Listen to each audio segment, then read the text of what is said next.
제가 잘못해가지고 영상이 끊겼네요. 욕창 할 때 그 체위 변경은 늦어도 3시간 이내에 해야 된다는 점, 그 다음에 홍조 현상이, 엉덩이 홍조 현상이 일어나면 이런 욕창 밴드를 붙여야 한다는 걸 말씀드렸고요. 이제 이것은 제가 이제 예방을 말하는 거예요. 그래서 꼭 체위변경을 하고, 체위변경을 잘 하시고, 체위변경을 하셨더라도 홍조 현상이 일어나거나 어쨌든 간에 홍조 현상이 일어나면은 그때부터는 이제 비상이에요. 딱 비상으로 하시면 됩니다. 그래서 그때는 그 대형 베개 있잖아요. 큰 방석이 있어요. 엄청 큰 방석. 그것을 구입하셔 가지고 그것을 등받이로 해 가지고 45도로 이렇게 부모님을 눕혀야 돼요. 그래 가지고 엉덩이에 하중이 거리지 않도록 해야 됩니다. 그것을 계속 누워 있으면 엉덩이하고 머리 뒷꼭지에 이렇게 욕창이 와요.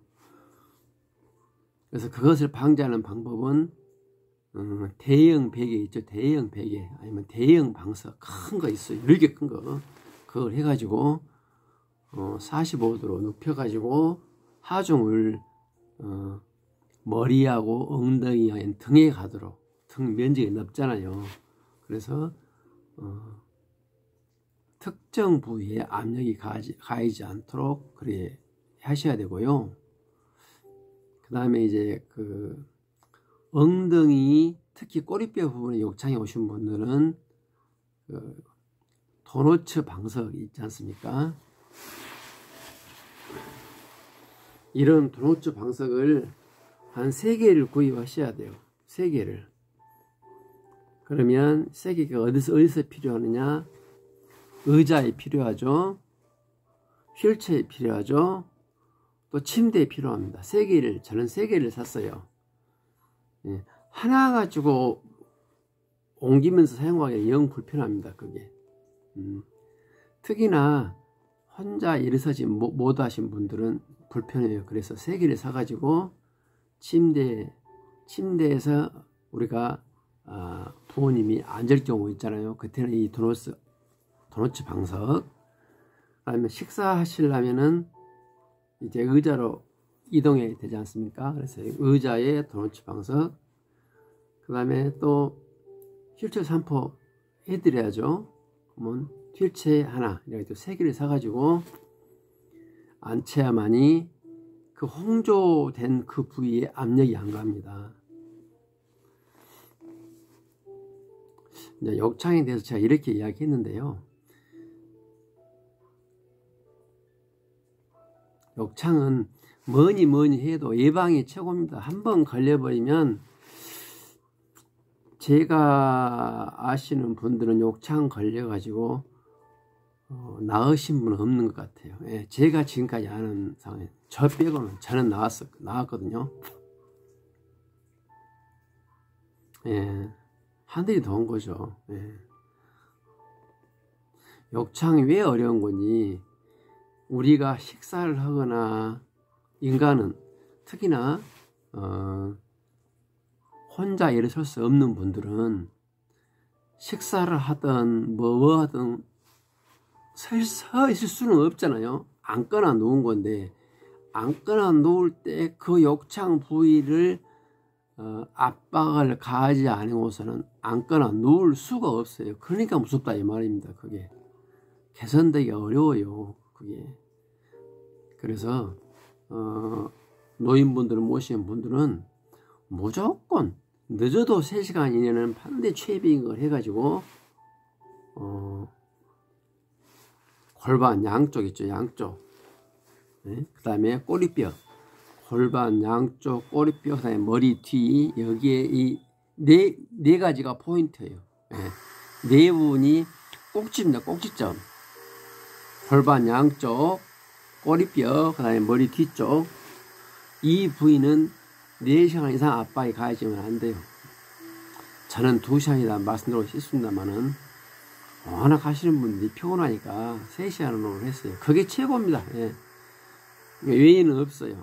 3시간 이상 넘기면은 뭐 하루 이틀은 역겹지만은 그것이 장기가 되면은 욕창이 오고, 욕창이 한번 걸리면 낫기가 참 어렵다. 나을 수도 있겠지만은 엄청나게 몇 배의 에너지가 소모되니까요. 꼭 욕창 주의해 주시고, 준비물이 아까같이 말하는 대형 방석, 그다음에 도너츠 방석, 대형 방석, 도너츠 방석, 욕창 밴드 3개는 상비약으로 구입해 주시는 게 좋겠다는 생각이 듭니다. 두 번째가 사례인데요. 이것도 노인들과 엄청나게 걸려요. 저는 2번 경험했거든요. 2번. 한 번은 오바 하나도 안 하고 염라대왕암까지 갔다 왔습니다. 산소 포화도가 57%까지 떨어졌어요. 우리가 노인분들은 어쩝니까? 이렇게 고기가 굽었죠. 고기가 굽었어요, 노인분들은. 그래서 굽은 상태에서 목을 들어버리면 이 목은 여기는 90도가 넘어가 이렇게 되어버려요. 우리들은 옆으로 쓰면 반드잖아요. 노인분들은 이렇게 목이 꺾이게 돼 있어요. 그래서 노인분들 항상 허리를 너무 피지 마세요. 허리 펴버리면 목 부위가 이렇게 돼 있잖아요. 목 부위 이렇게 휘어졌잖아요. 목 부위가 허리 펴버리면 이게 넘어가요, 뒤로. 그래서 목을 뒤로 젖히게 되는 그런 상황이 발생하거든요. 너무 허리를 펴버리면. 그래서 식사하실 때는 식도, 목목에서 식도 내가는 그 부위가 한 70도 정도 돼야 할 것 같아요. 80도 정도 좀 위험하더라고요, 제 경험상. 우리가 밥 먹을 때 이렇게 먹잖아요. 이렇게 고개 숙여서 먹죠. 이렇게 들어버리면 안 돼. 들어버리면 기도가 열리게 된단 말입니다. 그래서 식사 시에는 가급적이면은 70도 이하로 숙여서 식사를 하시는 것이 살해 방지의 기본이고요. 그 다음에 물을, 특히 이제 물을 드릴 때는 약간 뜨거운 물을 드시는 게 좋습니다. 살해 방지를 위해서는. 뜨거운 물이 들어가면은 일단 혓바닥에서부터 제어가 돼요. 본능적으로. 그 다음에 목구멍을 안 넘기죠. 바로 인간이라면 뜨거우면. 우리가 찬물을 먹을 때 살이가 많이 들리거든요. 그래서 부모님께서 물을 달라 그러시면 절대로 찬물 들이지 마시고 여름철에도 약간 뜨거운 거에 화상을 입지 않을 정도로 약간 뜨거운 걸 들으셔가지고 한번 혀에서 딱 제대로 거리끔 해주는 게 좋고요. 이게 첫 번째는 너무 허리를 펴지 말 것. 목구멍 이 부위가 식도로 넘어가는 부위가 70도 정도 꺾이게끔. 그 다음에 약간 뜨거운 물을 드리는 게 좋습니다. 이제 이것이 이제 기본이고요. 이제 혼자서 저희 어머님처럼 혼자 일어나지도 못하고 이런 분들은 부득이 침대에서 이렇게 물을 드리는 경우가 있어요. 이때는 이제 원칙적으로는 누운 상태에서 절대 물을 드려서는 안 되는데요. 여기서 부득이라 하면 요양하는 자녀분이 너무 아파, 힘이 없어, 도저히 부모보다 내가 먼저 죽겠다, 그 정도로 몸이 아플 때가 있어요. 그럴 때는 이제 부득이 침대에서 물을 드리는 경우가 있는데, 그때는 옆으로 이렇게 눕혀가지고 그냥 드리면 그것은 대형 사고입니다. 그것은 미필적 살인입니다. 누워서 그냥 물을 드린다는 것은 그건 살인이나 마찬가지예요. 그래서 절대 안 되고요. 옆으로 누워서요. 옆으로 누워서 물을 부모님이 혼자 흡입이 가능하다면 그 관 있죠.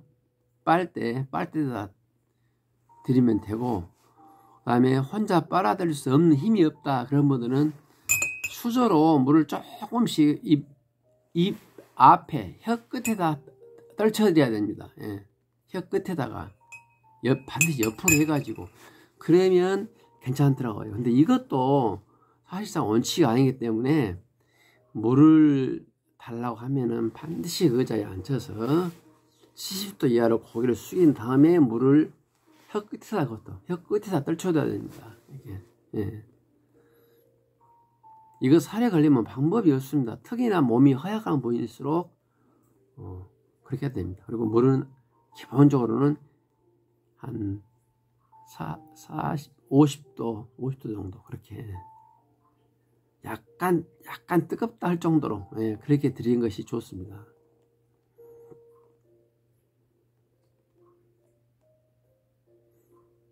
물 드린 것은 사실 전쟁입니다. 저희 어머님 같은 경우에는 물을 드리기 위해서는 진짜 작전이 필요해요. 작전이 굉장히 수분을 공급하지 않으면 안 되거든요. 노인분들. 수분 공급은 식사보다 더 우선시해서 드려야 할 부분이거든요. 근데 물을 함부로 드리면 꼭 사고가 터져요. 한번 우리가 식사하기 전에 입 좀 죽이시라고 이렇게 물을 딱 드리잖아요. 근데 이때 잘못 드리면 몸에 있는 구멍이 있으면 물이 다 나옵니다. 재채기하면서 눈이 이렇게 충혈이 되죠. 숨도 못 쉬면서 이렇게 해가지고 한 2분에서 5분 그러시면요 몸에 있는 에너지가 다 빠져버리고 식사를 못 하십니다. 한번 살에 걸려버리면.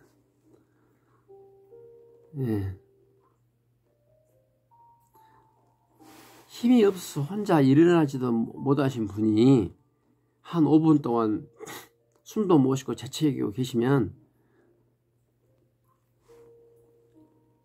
몸에 있는 에너지는 다 빠져버리고 콧구멍, 눈물, 입에서 질질질 물이 나오고요. 정말 위험합니다. 그래서 아까 말한 바와 같이 물은 약간 뜨겁게 드리고요.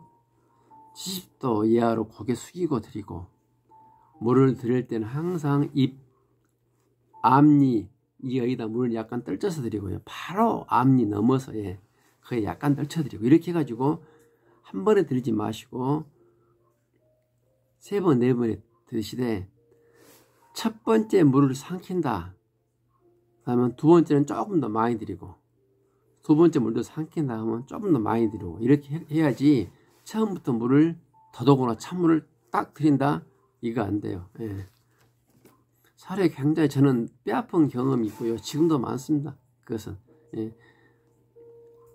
급하게 생각하시면 안 되고 천천히 드려야 되고요. 반드시 앉아서 드려야 되고 부득이 누울 때는 옆에서 조금씩 드려야 되고 이렇게 옆으로 눕혀가지고 그 다음에 이제 사례와 비슷한 현상인데요. 가루 음식이죠.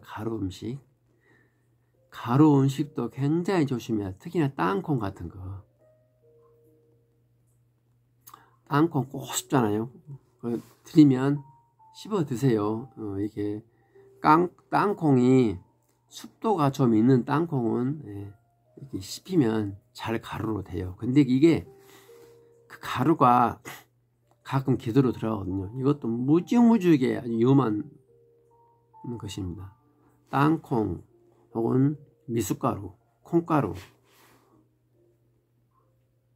혹은 그 과자 있잖아요.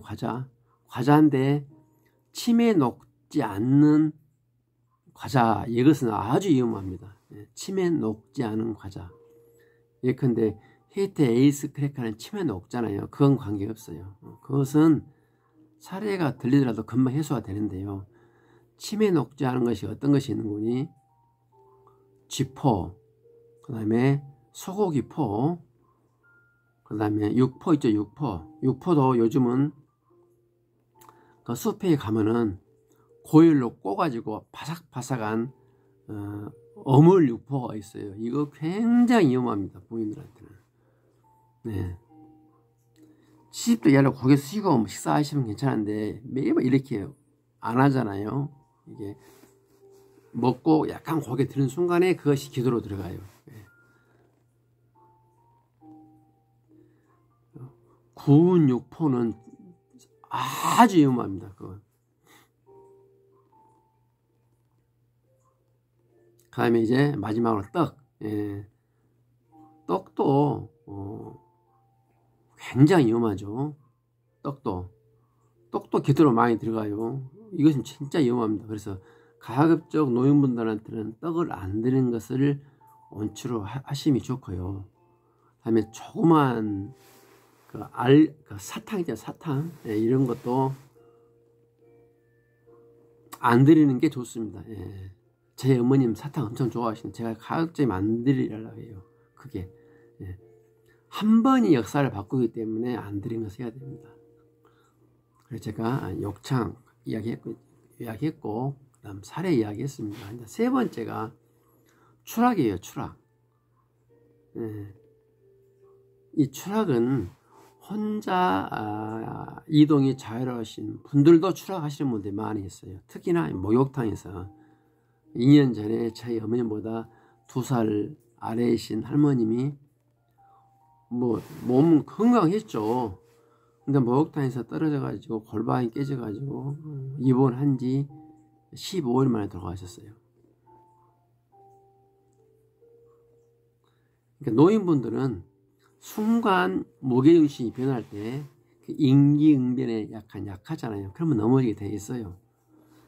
그래서 추락은 저희 어머님은 아주 이제 추락에 경계선 한계 상황이 있어요. 그래서 저는 이동 시에는 혹은 제가 어머님을 2분 이상 이탈 시에는 저는 만반의 준비를 하고 일을 봅니다. 참고적으로 저는 한 4번 정도 침대나 의자에서 떨어졌는데요. 하나님이 도왔는지 돌아가신 제 아버님이 도왔는지 조상님이 도왔는지 모르지만 지금 생존에 계십니다. 예, 참 저도 지금도 이해가 안 가요. 예, 정말 이해가 안 갑니다. 이것은 오로지 하나님만이 알 수 있어요. 침대에서 떨어져 가지고 멀쩡하다, 의자에서 떨어진다 멀쩡하다, 이것은 이해가 안 가요. 예, 분명히 어디 골반에 나가든가 머리가 깨지든가 해야 되는데 멀쩡해요. 이건 하늘이 도왔는데요. 이건 제가 불변의 지금 사실을 말씀드리고 있는 겁니다. 더군다나 제 어머님은 그 골다공증 환자시거든요. 그래도 이렇게 뼈가 멀쩡하더라고요. 다만 허리는 좀 금이 갔어요. 가족여행 하면서 이 추락은 아마 몰라도 한 번씩 경험이 계실랑가는 모르겠습니다만은 참고로 방심은 금물입니다. 예. 금방 얼른 갔다 오겠지. 예컨대 식사를 하다가 물이 없어요. 그럼 의자에 그대로 앉혀놓은 상태에서 얼른 한 10초면 얼른 갔다 오죠. 물 가지러 부엌에 갔다 온다. 이거 안 됩니다. 예. 애시당초 의자에 앉을 때도 만에 하나 내가 없을 때 떨어지면 안 떨어지는 것이 최고고요. 떨어지더라도 대형 사고 안 나게끔 주변에 여러 가지 보호막이 있어야 됩니다. 다행히 제 어머님은 혼자 일어서지는 못해요. 그래서 넘어지지는 않죠. 일어설 힘이 없으니까. 대신 등받이, 양쪽 어깨 바지는 다 이렇게 돼 있어요. 앞으로 넘어지면 앞에는 제가 쿠션을 했기 때문에 저는 얼른 식사 도중에 국 가져간다, 물 가져간다 해서 저는 자유롭게 왔다 갔다 합니다. 네.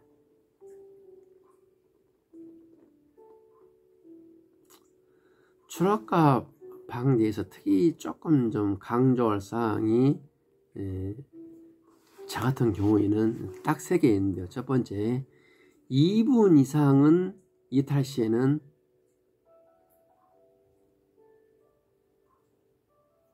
100%, 99%도 안 돼요. 100% 완충 장치를 설치하고 이동한다. 이것이 대원칙이에요. 저는 이게 아까 식사하실 때 어머님이 혼자 일어서서 없기 때문에 얼른 제가 갔다 올 수 있잖아요. 앞에 등받이 해놓고 양 어깨바지 해놓고 앞에는 이제 앞으로 넘어지더라도 안 다치게끔 소파가 있단 말입니다. 근데 2분 이상 내가 어디 갔다 올라간다. 뭐 동네 슈퍼 갔다 올 수 있잖아요. 2분 이상 걸리니까. 그런 때는 반드시 눕히고 갔다 와야 되고, 누워서 어머니 지금 3번 침대에서 떨어졌거든요. 근데 이렇게 굴러서 떨어지더라고. 평소에는 잘 구를 힘도 없으니 옆으로 구를 힘도 없으신데 사고 날라고. 그러니까 그때는 굴러가지고 침대에 떨어지더라도 밑에는 대형 소파나 방석 놔둬가지고 떨어지더라도 안 다치게끔, 혹은 여러 가지 장애물을 놔둬가지고 안 떨어지고 그 상태에서 2분 이상 이틀 해야 됩니다.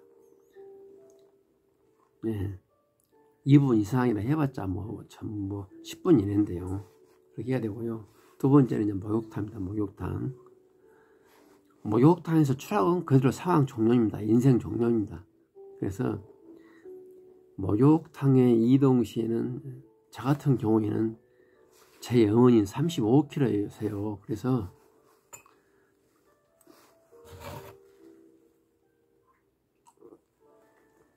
(35kg이기) 때문에 제가 어머님을 들어요. 왼손은 어깨, 오른손은 히프 아래를 잡고 저는 들어요. 들어가서 위치 이동하거든요. 그리고 혹시라도 어머님께서 다리를 헛드시더라도 저는 어머님을 유사시에는 부축할 수가 있습니다.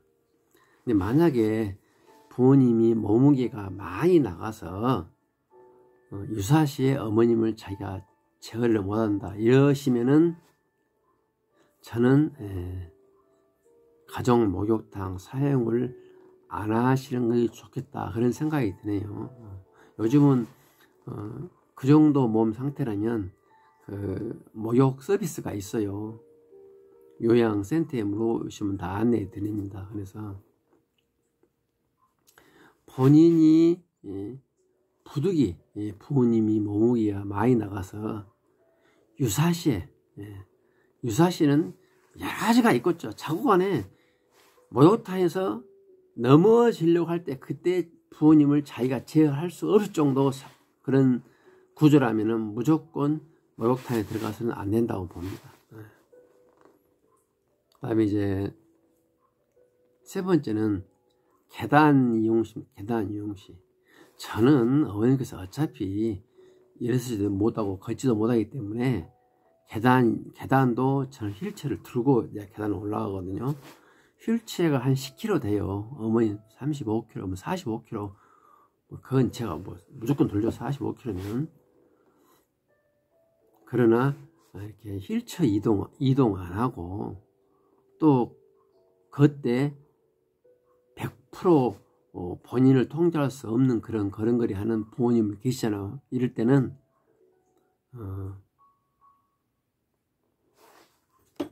엄청난 집중력을 발휘해서 계단을 이동해야 됩니다.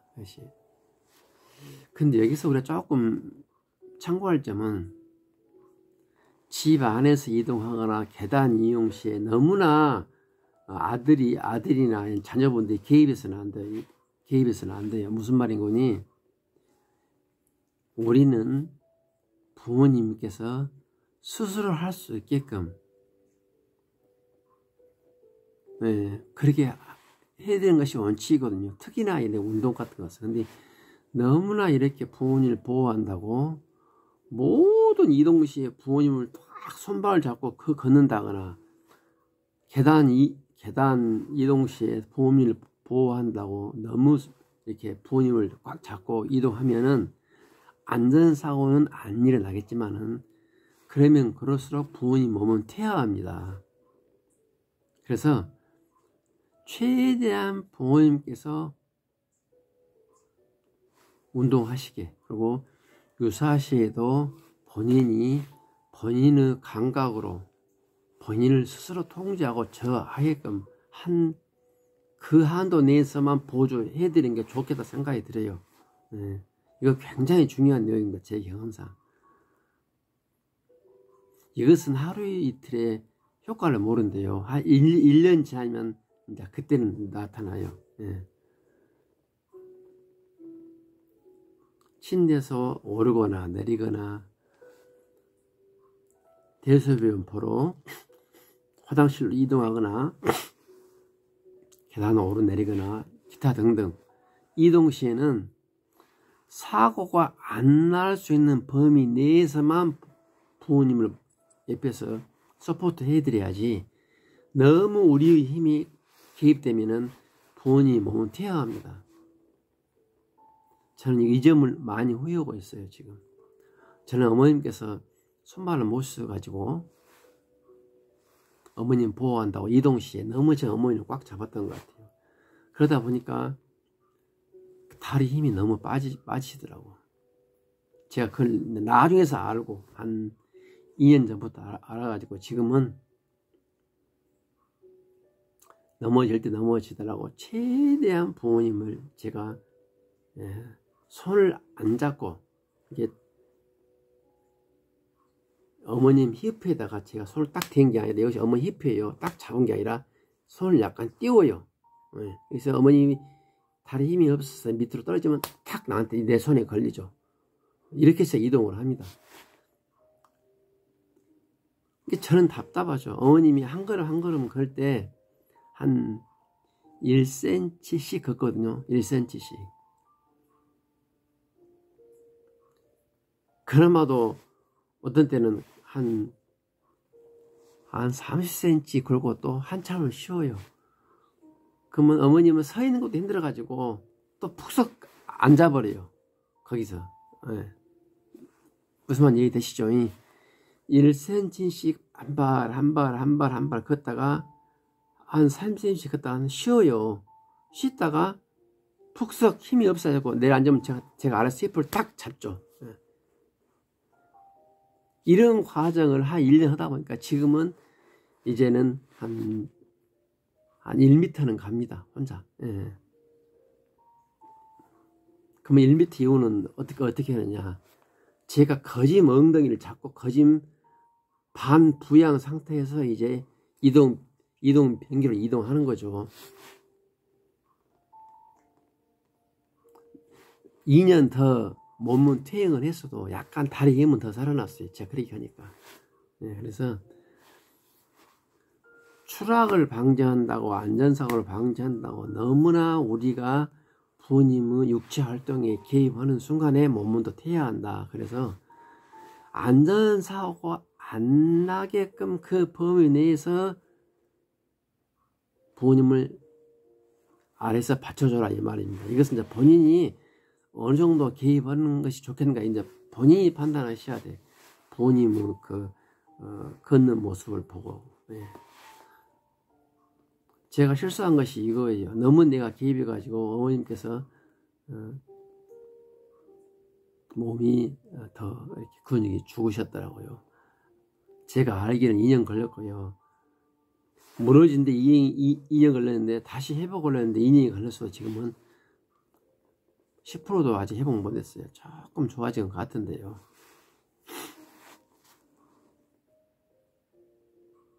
역창 말했고 살해 말했고 추락 말했고 이제 마지막으로 변비설사입니다. 부모님들 요소 중에 이 변비설사도 특히나 변비는 꽤 많습니다. 굉장히 많아요.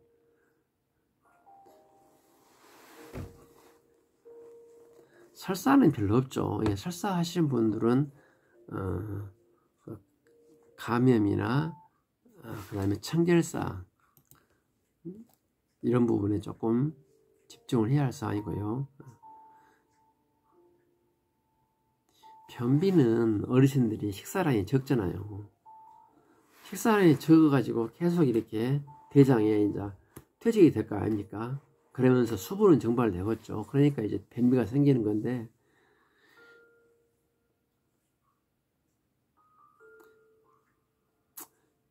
저는 이렇게 합니다. 변비를 방지하기 위해서는 기본적으로 한 끼에 반 공기는 드셔야 돼요.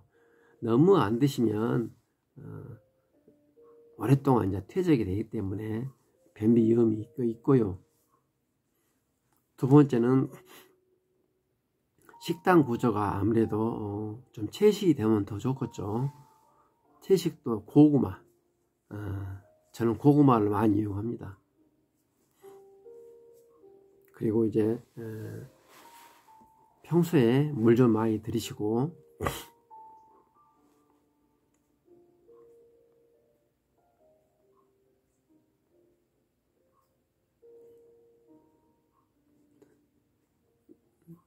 뭐 하여튼 변비는 수시로 와요. 이렇게 제가 한다 해도 수시로, 아무리 고구마를 들어도 워낙 드신 양이 적기 때문에 변비가 자주 오더라고요.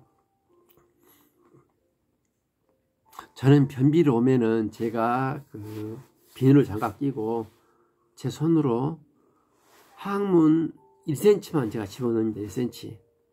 많이 넣으면 제가 항문 구조를 몰라가지고 더 깊숙이 넣어가지고 빼고 싶은데, 이 창자가 왼쪽으로 휠지 오른쪽으로 휠지 그걸 잘 몰라가지고 전 의사한테 물어보기도 그러고 그래서 안 물어보고 저는 그냥 1cm만 넣어가지고 호흡합니다. 저 같은 경우에는 지금. 근데 그 효과가 있더라고요. 1cm만 파내도 굉장히 효과가 있습니다. 변비에 걸려가지고 정말로 어머님이 도저히 힘써도 똥이 안 나온다, 그런 경우가 있어요. 며칠 전에도 그런 경우가 있었는데, 그럴 때는 비누 장갑을 끼고요 1cm만 파요. 1cm만 손으로. 그러면 또 이제 한 서너 시간 다음에 또 그러면 이제 변이 또 항문 입구까지 나와 있어요. 그러면 손으로 또 파고 이래가지고 이거 한 두세 번 하면은 그때는 변이 잘 나오더라고요. 물론 이거 할 때는 안전사고 위험이 많습니다. 이거 어머님이 세야 되니까, 다리 힘이 없는 분이 세야 되니까 선 상태에서 제가 어머님 가슴 부위를 이리 걸쳐요. 그러면 다리가 있기 때문에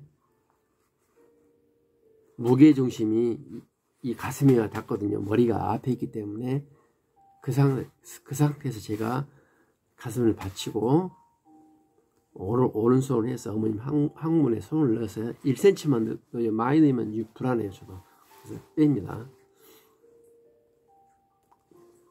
근데 이 변비도 여러 가지 요인이 있겠지만 일단은 우리가 신체 활동을 해야 되잖아요. 그래서 활동 못 하신 분들, 식물이 인간 되신 분을 어떻게 신체 활동합니까? 방법은 저는 휠체어 산보를 많이 이용합니다. 우리들은 이렇게 지금 제가 뭐 앉아 있어도 운동이 아니지만은 목 지탱할 힘이 없고 허리 지탱할 힘이 없으신 분들은 앉아 있는 것도 고통입니다. 그게 운동이에요. 그래서 휠체어 산보를 자주 하는 것이 변비 예방에도 좋다고 생각하고요. 휠체어 산보도 방법이 두 가지죠. 첫 번째, 평평한 좋은 곳만 다니는 휠체어 산보.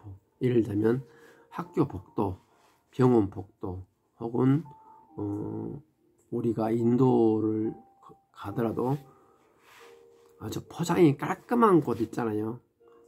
그런 곳으로만 가는 휠체어 산보가 있는가 하면은 비포장은 아니더라도 울퉁불퉁하거나 또 사람들이 많아가지고 혹은 주변에 교통량이 많아가지고 가다 서다를 반복하다거나 왼쪽 오른쪽으로 막 움직여서 가야 하는 경우 있죠. 이런 휠체어 산보가 있는데 전자 휠체어 산보는 별로 운동 효과가 없죠. 물론 그것도 중립저항적인 근육에는 도움이 되겠지만은 후자의 산보가 진짜 운동입니다. 가다 서다서 반복하고 그러면 목이 이렇게 움직이잖아요.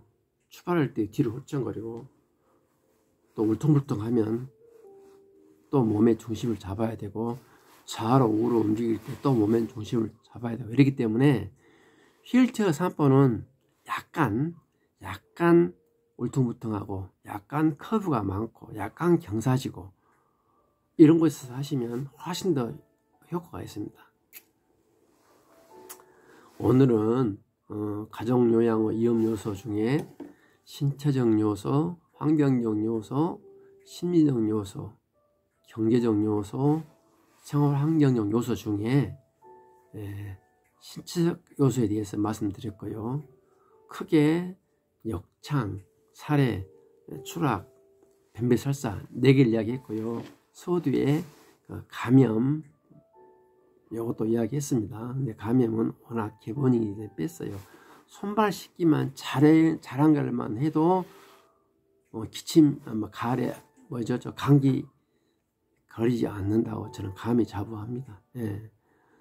다시 말씀드릴게요. 밖에 갔다 와서 손을 잘 씻는 것 이것만 하더라도 호흡기 질환은 아마 걸리지 않을 거예요. 자, 나머지 환경적 요소, 심리적 요소, 경제적 요소, 생활환경적 위험 요소에 대해서는 다음 기회에 뵙도록 하죠. 네, 감사합니다.